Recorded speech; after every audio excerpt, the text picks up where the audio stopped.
Hi everyone, welcome to the Living in Faith Everyday podcast. We've reached episode 114 and today's episode is the 21st in our series of studies through the book of Ephesians, where we'll be looking at the relationships between parents and children, particularly between children and their fathers.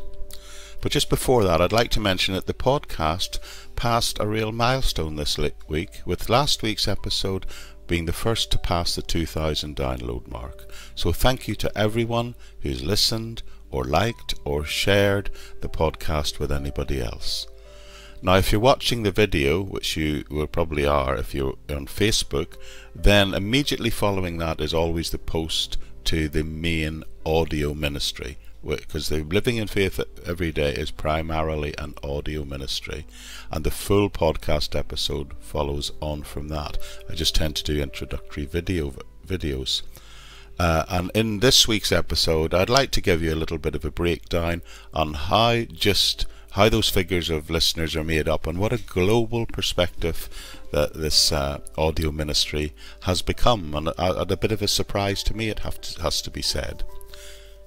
But anyway, the purpose and the theme of this week's study is relationships between parents and children. Now, recently, not long ago, I was reading one of the daily newspapers here in the UK, and there was an advice column in the newspaper, and a woman had written in saying that she had 2 healthy sons for which she was thankful, aged 5 and 7, but they were constantly fighting and yelling with each other, and it was driving her crazy. The mother wanted to know if the columnist could recommend a book on how to deal with the conflict between her children. I think that's interesting, because I think most of us who have been parents at some point have thought, I really wish there was some sort of how-to help book to deal particularly with the issues of rearing children. So the question is there such a book that can be really helpful when it comes to bringing up children? It seems to me that one of the defining characteristics in this day and age, particularly in the West, is one of children rebelling against their parents' rules and regulations, and as teenagers often reaching a point where they stand in opposition to all their parents' values. Children are fed up with parents, and parents, it seems, are often frustrated with what their children do.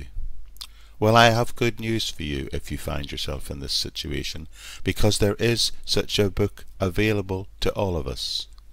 In fact, this is the only book on the purpose of relationships that does justice to that whole subject, because it looks at it from a divine point of view, and we must never forget that God is our Father.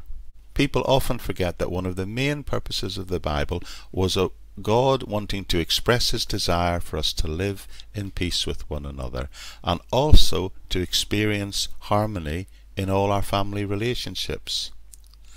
God's plan for us is to live long and happy and productive lives.